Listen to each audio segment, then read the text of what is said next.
Hey, what's up guys? This is Nick with Cymatics. In this video, I wanted to talk about feedback and how you can use feedback to make your sounds more interesting in your productions. I'm in Ableton Live, but you can do this in any DAW.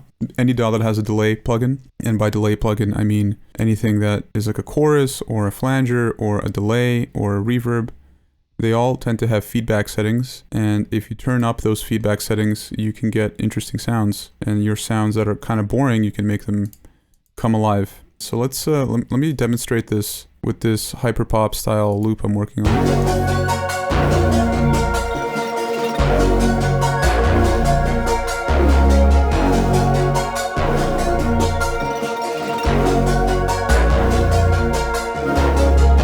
All right, let's break this down a bit. So I have a couple of chords.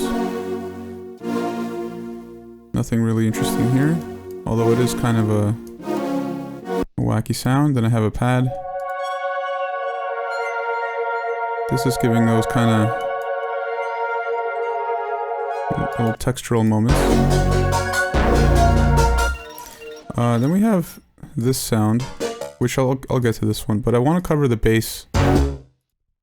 And this is how you get those like Mk.Gee style textures and like Flume kind of thing, where you have these kind of really big lush sounds that are kind of unpredictable. And the way you can achieve that is by using feedback in various capacities. So for instance, I'm using feedback on this chorus, and that's like half the sound. But let's play the original bass. This is just a serum patch.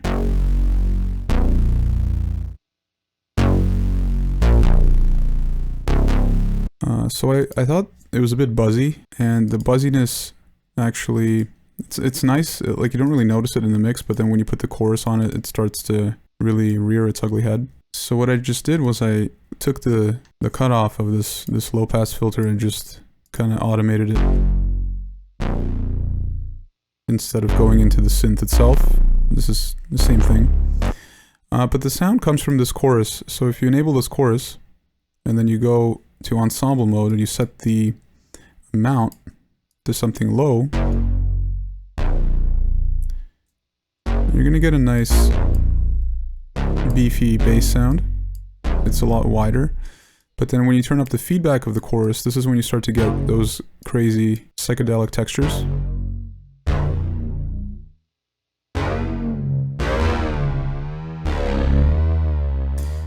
Now, the moment where you start to get that kind of self-oscillating behavior is like when you should kind of turn it back. That's kind of how I do it. You can set it to about 75. If you set this button will invert the polarity of the feedback, and that sometimes sounds better, sometimes it sounds worse. It depends on your sound. So in this case right now, it's going to sound way too bassy.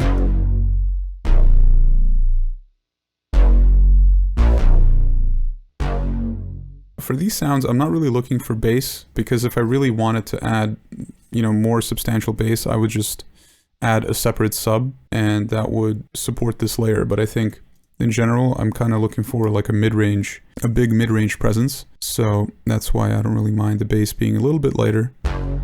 Apart from that, the rate is what's going to determine the other dimension of craziness. If I go too fast, it's going to be a little bit too like syrupy.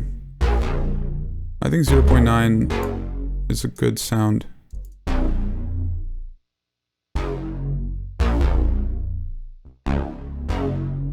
Now, you can do the same thing with a delay, because a chorus is just a delay with an LFO with vibrato. So if you want, you can just open up a delay, and you can keep the filter as is. You can play with the filter, and that's also going to change the texture of the sound. But you can get the same kind of craziness if you just turn up the feedback, and then you take a small delay time, and you set dry wet to 50%, and then you just play with the time.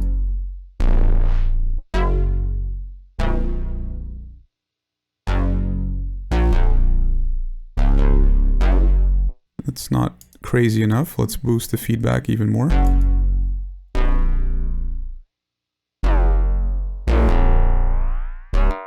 Okay, but now we have to apply modulation to this delay time. That way we get movement in the sound. So we can take this time value here, and this is just going to turn up the modulation and it's going to shift this time. It's going to do the same thing as what I'm doing with my mouse. It's just going to move it back and forth, but this will do it automatically.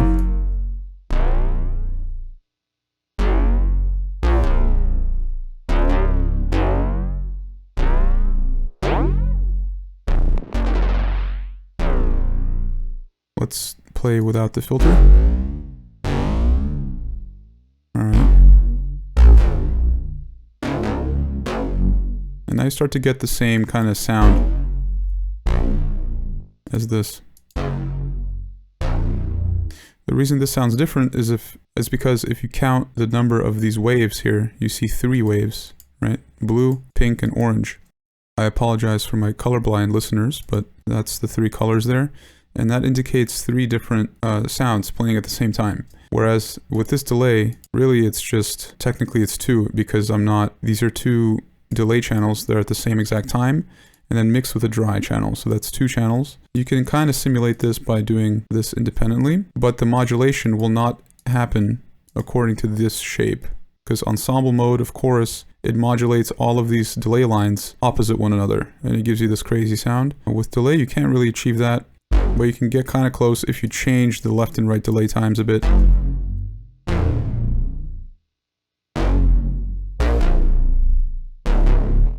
So sometimes playing with a delay will yield more interesting or different results depending on what your sound is than the chorus, but the ensemble gives you that 3rd delay wave, and that kind of gives you this really lush sound. So then I took this sound, which is very, hyper pop, and then I ran it through this Roar plugin, which is just the new distortion plugin in Ableton Live 12, and it lets you do multiband distortion.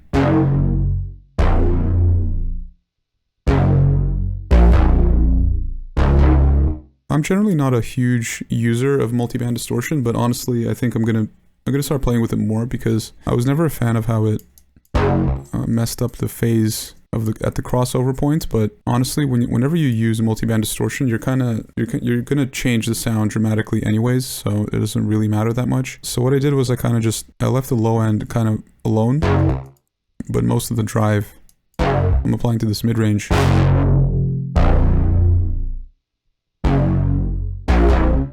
And then a little bit to the high end as well. But not too much, because I don't want that really annoying crunchiness.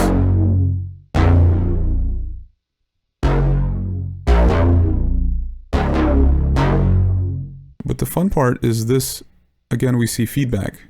And this is a cool feature of this distortion. You might find something similar in Saturn, and I believe in Homicide, the old distortion plugin. It had feedback, and that basically just does the same thing. It feeds back the sound, and it gives you these crazy like amp sim.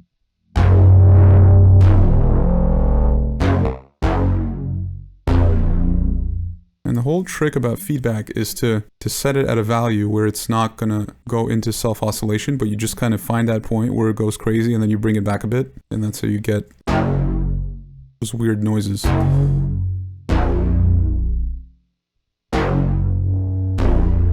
Now what's cool is that you can also set the frequency of that feedback.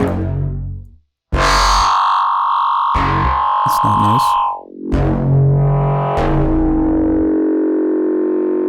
And this will set the width of the bandpass that leads into the filter for the feedback. You don't really have to worry about what any of that means. Just know that when you play around with these 2 values, you will get different kind of squelchy tones out of the distortion. And the lower you set your feedback frequency width, the lower that feedback tone will happen. You hear that?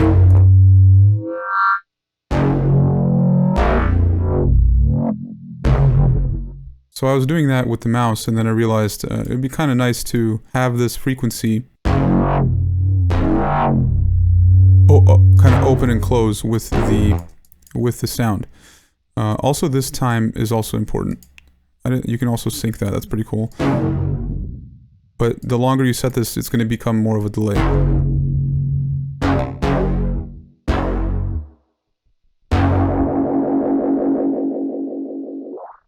but I want those shorter times. There you go. That's when you start to get that weirdness. And I'm trying to get all these like weird delay lines to mix with one another in a weird way. And that's how you get a sound that's like never the same twice. That's sort of what I like in music. So then I took an envelope follower, and this envelope follower is just gonna let me modulate any parameters, so I can route this to the frequency width, right? Because I wanted to have the frequency itself, not the width. The frequency, I wanted it to do this, right?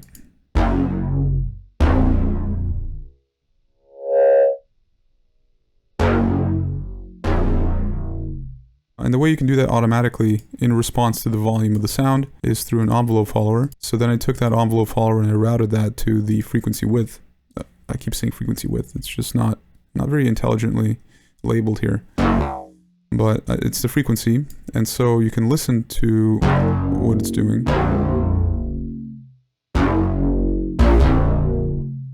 So if I set this gain up to a higher value, this is the shape that's being applied to this fader.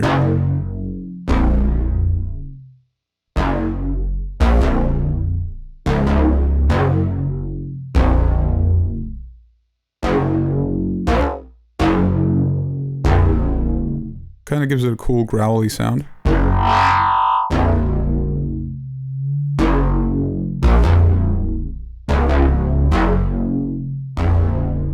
That's nice. Then I kind of want to route this to another parameter. Let's route that to the amount as well. This way the actual amount of the feedback will react to the volume of the sound. Let's get this right, because again, it's all about tuning it so that... That's nice. Okay. Let's tune the fall time so that it doesn't fall too quickly.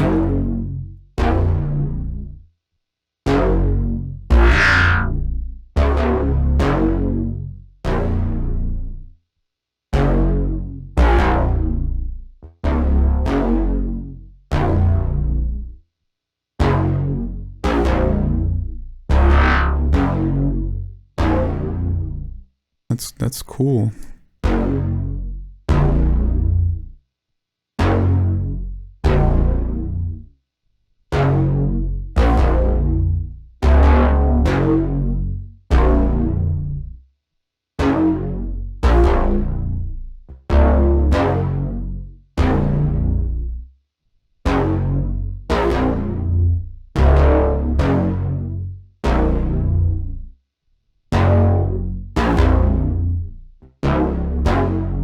Alright, and finally we can add a bit of OTT.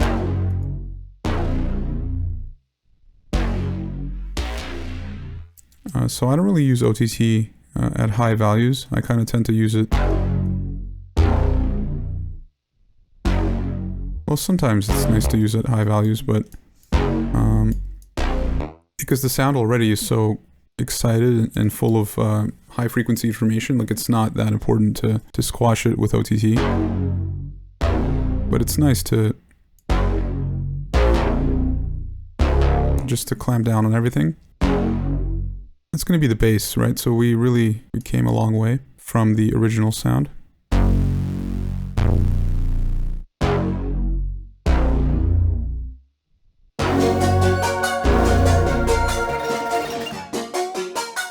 Now for this plug, I did the same kind of thing. Really high feedback.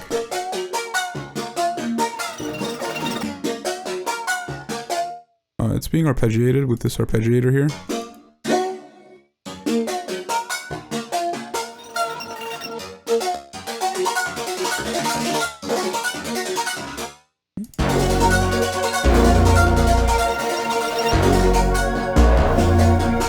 And that cool sound that you hear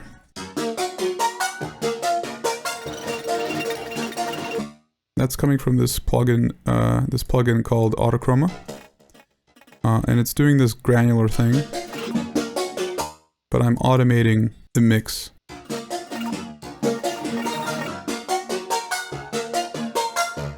At full dry wet, it would sound like this kind of.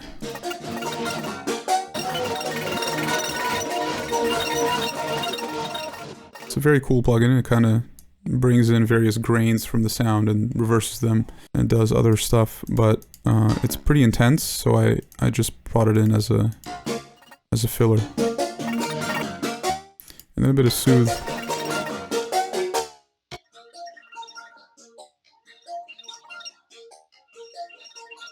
I should probably hit those frequencies that pop out from the autochroma.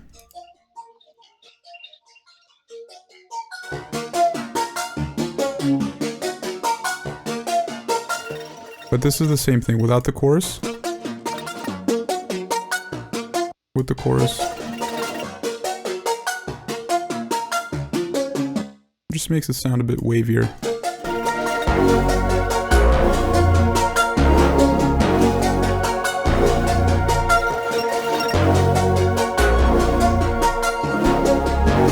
Okay, that's going to be it for this video. I hope you guys learned something about how to use feedback in your productions. The only thing I'd leave you with is just to be careful whenever you're using this technique, because if you're monitoring through your headphones or your monitors, you might experience very loud and sudden noises. And if you're not careful with turning down the volume, you can, literally damage your hearing. So just be aware of that. And whenever you're turning up a feedback knob, always turn down the volume on the plugin, the output volume, or the volume on your headphones or your speakers, just to avoid that possibility. Apart from that, I hope you guys enjoyed the video, and thanks a lot for watching. Bye-bye.